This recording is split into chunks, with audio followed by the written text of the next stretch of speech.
Orang suka tanya saya, Pak Pendeta, 10% itu, berpuluhan itu kira-kira yang baik kita kasih di mana?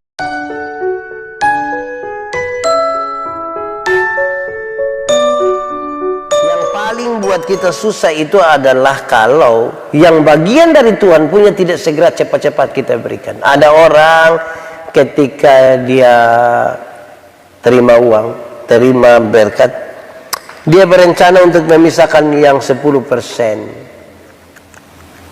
Kalau dia ambil yang 10% itu lebih baik langsung diberikan kepada gereja atau di mana.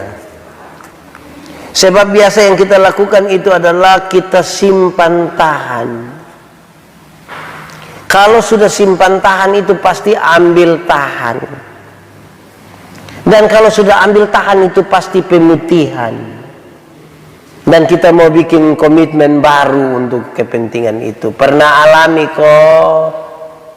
Simpan tahan, ambil tahan, dan pemutihan. Kadang-kadang ada uang yang kita simpan, ini persembahan, ini kita taruh di dalam rumah.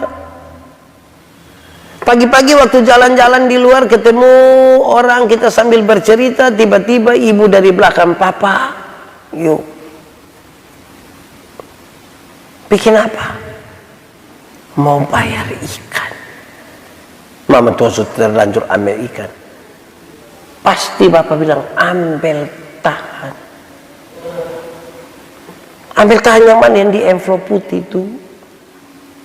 Saudara bayangkan, kita ini lebih baik kalau yang ada pada kita tidak usah tahan-tahan. Ada firman bilang, jangan tahan. Kalau kamu mau melakukan yang baik kepada orang yang berhak menerimanya, jangan tahan. Malam hari ini saya tambah satu. Yang bagian Tuhan punya jangan coba-coba tahan. Nanti tertahan betul-betul. Kasih supaya aman. Tuhan ini memang kita kalau makin besar itu biasa kita pikiran. Ada firman bilang begini, berilah 1/10 dari hasil pertama, ujilah aku, lihatlah bencana pemberianmu akan berlimpah-limpah dengan buah anggur. Saudara percaya pada janji itu? Ya, saya percaya. Mari kita uji. Kalau semakin besar, kadang-kadang kita makin khawatir.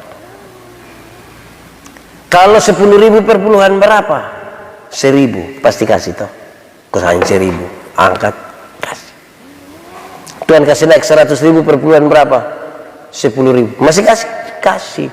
Kok hanya 10.000? Kacang. Kasih. Tuhan kasih naik lagi 1 juta, perpuluhan berapa? 100.000, masih kasih? Kasih. Kok hanya 1 lembar bila perlu dia pegang begini orang Indonesia. Tuhan kasih naik 10 juta, perpuluhan berapa? 1 juta. Waktu perpuluhan 1 juta masih kasih? Masih kasih? Masih? Kenapa mulai beda pendapat? Ambil 1 juta di tangan kiri, 9 juta di tangan kanan, baru dilihat ulang-ulang. Lihat 2-3 kali terus dia bilang, Tuhan juga mengerti.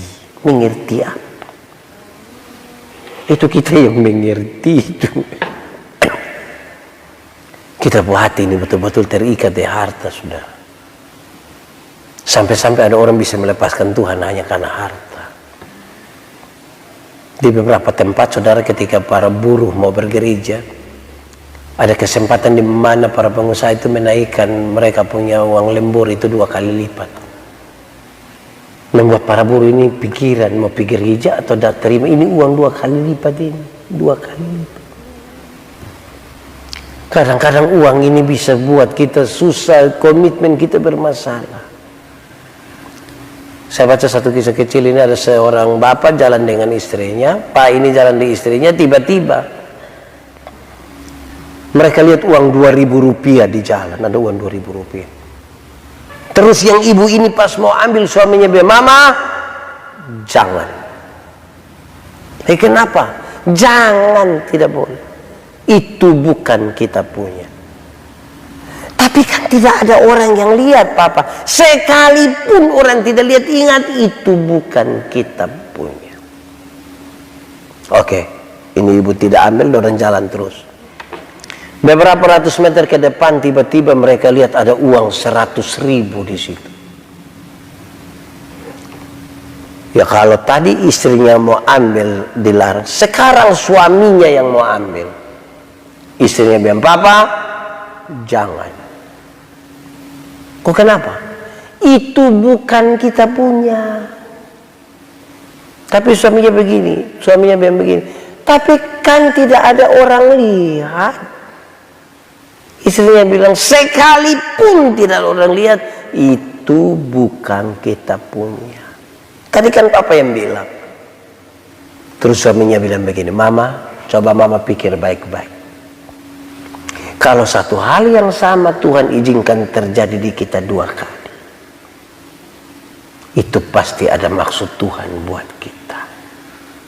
Ini sudah salah ini. Kalau uang besar itu kita mata hijau, Bapak. Hati-hati. Supaya kita tidak gampang terbeli. Supaya kita kerja dengan syukur. Supaya kita menikmati segala sesuatu dengan rasa hati yang baik. Kenapa saudara tahu? Karena uang ini juga bisa bikin kita saudara bersaudara saling melupakan. Seorang sahabat bilang saya, kalau mau diingat oleh seseorang, pinjamlah dia punya uang. Kalau bisa pinjam banyak. Itu tiap hari dia ingat kita. Seandainya dia bisa bunuh kita, dia bunuh. Berilah dengan sukacita. Bukan soal berapa nilainya, tetapi hati yang utuh untuk memberi. Dari hati utuh untuk kemuliaan hormat bagi nama Tuhan. Orang suka tanya saya, "Pak Pendeta, 10% itu berpuluhan itu kira-kira yang baik kita kasih di mana?" Sebenarnya bukan soal yang baik. Saya suka tanya orang, 10%, yang 10 siapa punya? Tuhan punya. Lalu yang 90, dong bilang kita punya. Siapa yang bilang begitu? Tidak ada ayat Alkitab bilang begitu. 10% yang 10 Tuhan punya, yang 90 pun Tuhan punya. Semuanya Tuhan punya. Kami berikan dari tangan Tuhan sendiri. Semua Tuhan punya. Tapi menarik, yang 90 ini Tuhan percayakan kita yang urus. Karena itu uruslah yang 90 itu. Pakai apa yang diingini oleh yang punya, bukan oleh kita pun. Supaya jangan ada lagi yang bertanya kepada saya, "Pak Pendeta, kira-kira kalau ada orang susah datang kok kita ambil dari perpuluhan, kok kita kasih dia bisa?" Tidak bisa. Ambil dari yang 90. Kok yang 10 itu Tuhan punya. Dia takut keluar dari yang dia kelola, dia arahkan kau ambil dari Tuhan punya. Pernah bikin begitu? Bertobat. Yang di situ bertobat, juga yang di sini bertobat. Saudara-saudara, Tuhan itu baik buat kita semua. Dia menyiapkan segala sesuatu. Dalam cerita penciptaan semua ada, baru kemudian dia kasih manusia datang. Supaya manusia tinggal menikmati. Tapi kita terlampau serakah, kita kadang-kadang mau melangkah melewati batas. Kita tidak mampu menjalankan tanggung jawab kita, memelihara dan mengupayakan alam semesta ini dengan baik. Lalu siapakah yang akan kita salahkan?